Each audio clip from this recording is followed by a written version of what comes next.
There's been a surprising amount of money, surprising to some that is, money going into the equity markets. So we're taking a look now at some of the potential reasons behind this and some of the explainers from a technical analysis point of view. And for this we're now joined by Trevor Neil from relativerotationgraphs.com. Trevor, good to talk to you again. It's a pleasure to be here, Jeremy. We've spoken before about the RRG process and how things move around a centre point. I'm going to ask you to explain a bit more about that to begin with in just a moment. But the general trend that you brought along here today is this move in the equity markets, and perhaps maybe one of the reasons behind it.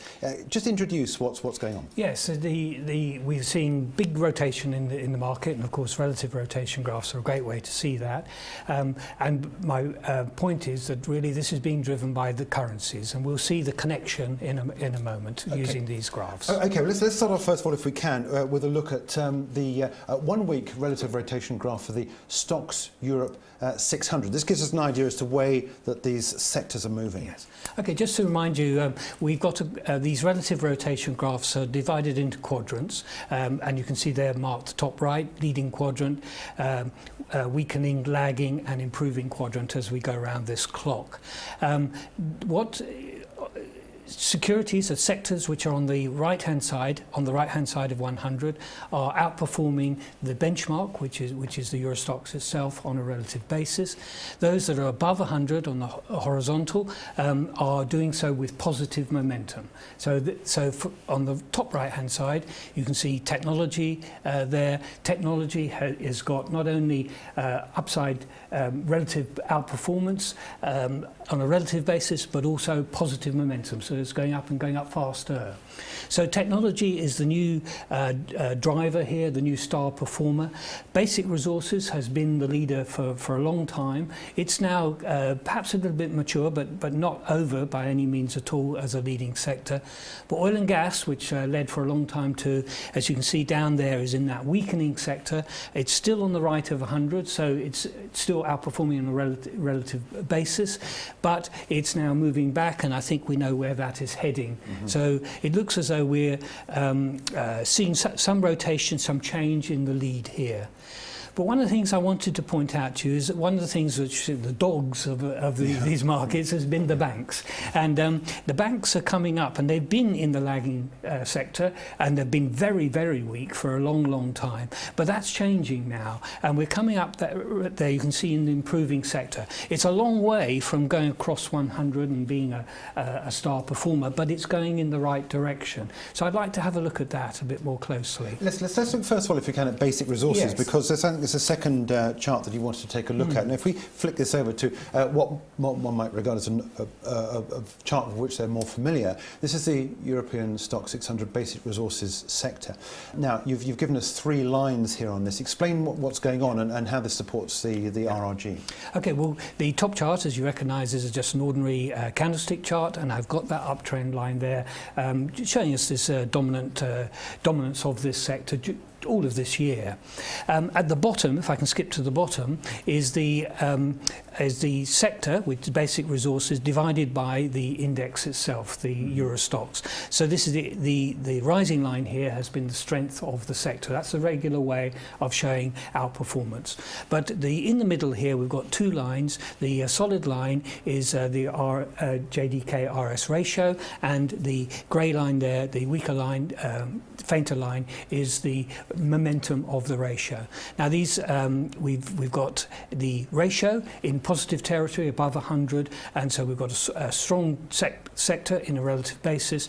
We've got loss of momentum, and we're worried about that because momentum precedes price, as we know as technical analysts, and so we've got weakening momentum, but still strength in the sector. So it's not time to abandon it or anything like that, but it isn't what it was as a star. Yeah, and just going back to the top chart again, assuming that curl over continues and we now then dip below that trend line, that's the point at which it all changes. Yes, from a price point of view, yes, but of course we're talking on a relative basis, so it might actually go down, but go down less than everything else, and that makes it a strong performer. Okay, let's switch this on to banks, because I think the banking sector, as you say, will be a surprise to many, because yes, it will. Banks I think you used the word dogs, Yes. and they really have been Yes. the underperformers, and those that many are having warning bells. Yes, I think many investment managers and portfolio managers have avoided wisely the banking sector and probably thinking that it'd be a long time before they'd ever want to look at it. But the thing is that the money is to be made of recognising these things before they actually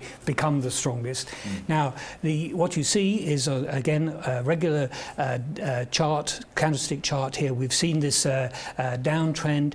This is a daily chart, and then recently, in a short-term basis, we've broken the downtrend. Now, that's not a big break, but it is a break of the recent fall. Again, jumping to the bottom chart, we've got the bank sector divided by the index itself, and we see that's been in a long downtrend, but now it's also just crept through. In the middle, we've got the RS ratio. The solid line there is still below 100, so it's still on the left-hand side of the RRG chart itself, but the momentum is positive. So what we're seeing is an improving picture. It's not outperforming by any means at all, but it's wrong to call it now a dog. You know, it's actually something with great potential, actually something you should be keeping your eye on over the next few weeks if it continues to come around on the RRG chart, as it seems to be doing in that strengthening quadrant. How does all this fit into the global picture? Well, it's interesting that as we go now to the major stock indices versus the Dow Jones World Stock Index, so we can see here how things are moving, and what you might pick up is that you see the Bovista there going up, going northeast, if you like. So that's with strengthening relative performance and strengthening momentum. Also, the MSCI. That's the Brazilian exchange. Yes, isn't it? it is. Yes, right. and if we had more emerging markets, you would see that. But I've just put one on, which is the MSC Emerging Market Index to take them all, and you can see also that that's moving in the right direction too. So outperforming the world and increasing momentum. So that's a sort of a very stark picture, whereas established markets are either tracking the rest of the average of the rest of the world or underperforming the rest of the world. But there is also one in there which is, apart from Hang Seng, the other one which is not an emerging market is the FTSE 100. Right. A bit of a surprise to see that there in that area there in the leading quadrant. And so actually, apart from the Brazilian market, it's the best looking one on the chart. Okay.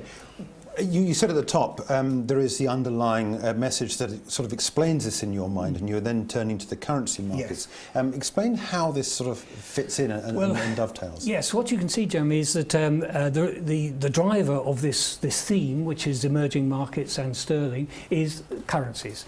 And now we've got a RRG chart. This is a 1 day, so each sample is just 1 day here, so it's a rather faster version than the previous ones that we were looking at, which were weeks. In the middle we have the US dollar, and so if it was, you see there's only one currency, which is in the top right-hand quadrant, the leading quadrant there.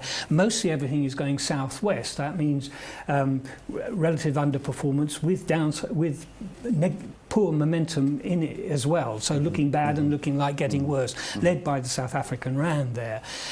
So the emerging currencies are all coming round here, but we've got what we have got. The established currencies, I should say, are all coming round here. But what we have got is the emerging currencies, strength, ruble, and also the pound in a very good place indeed. And of course, this is all around that centre point, which is the dollar, isn't it? Yes. And I should also say that when we're looking at this, I'll tweet your charts with this. I know there's a lot more currencies on this. I think that move around that you've got, that wind that's being caused around here, is really generated by those emerging markets.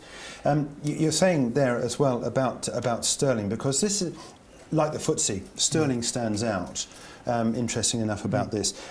You've got what one might regard as a perfectly ordinary chart here. Let's bring up the next chart that I've got on my laptop here, which is from the IG platform. This is sterling against the US dollar. It's well headlined that we've seen this drop. This daily chart here explains it quite well. This big drop that we saw going into the back end of the week when we had that vote ultimately led to us, these negotiations started to us leaving the European Union, and everybody's saying that's it for the pound. Yes. 115, here we come. But not so. No, that's so. In fact, from a charting perspective, it's extremely interesting. On the left-hand side of the chart, so what we can't see on there was the pound was very stable going into it, and there's a big consolidation above 140 there. So there's a lot of resistance at 140. We dropped very, very sharply indeed on that shock result. But we didn't follow through, and we formed really a double bottom. So in July and August, we've got those two lows which are pretty similar to each other. Now, we haven't yet broken up from the breakup point is 130, so those were around 120, so from 120 to 130 is the recent consolidation since the Brexit vote, and if we break up there, then the count from a charting point of view would be 10 cents up, which would be 140. We have got these little declining highs here. So it's not a horizontal line at 130. So we've got, and we've broken. I think we've broken up in the short term. I think we're going to tackle that 140 resistance and successfully break it. Actually, we haven't then got much resistance between there and 140. We've got a lot of resistance at 140, but the fall was so fast. There was no profit takers, or there's nobody there to sell. You know, because so little trading took place because it was so fast. So I think the move, if we can get through the 130 level, which I think we are going to do, from 130 to 140 would be surprisingly swift because there's nobody there to sell. There's no profit taking to be done. To measure this, you're using the Fibonacci retracement, aren't you? So you've taken a point which was the previous high just before the vote to this very low point here that we saw on the 6th of July. Yes, we've got all these technical things. We've got the resistance at 140 from the old historic trading. We've got the Fibonacci retracement. 50% is 140. We've got the double bottom. If we break through the 130 to actually complete the double bottom, the count is 10 cents up from there, which is 140. So those are three strong technical indications. At the bottom, I've got the RSI, the regular RSI. It's the 7-day RSI. 7-day RSI, just to give a bit more fidelity to it. And we've got rising lows in that. And some people would say this is overbought because we've got this high reading, but it's really a sign of strength in the market. You know, what puts that in the high reading is actually strength when it's going up. So that's a big subject, but you know, if it was going down from a high reading, that would be a warning, but it's not. It's going up at a high reading, which means it's gaining strength at this moment. So all this connects up with the big story that we've got this sector rotation, emerging markets doing well, there's currencies that are losing ground. But what stands out for you is sterling and this picture, and the FTSE 100. Yeah. Okay. Well, look, Trevor, it's great to have a tour again through the relative rotation graph. So thanks indeed there for joining us with that story to be told in the markets of sector rotation through RRGs. That's Trevor Neil.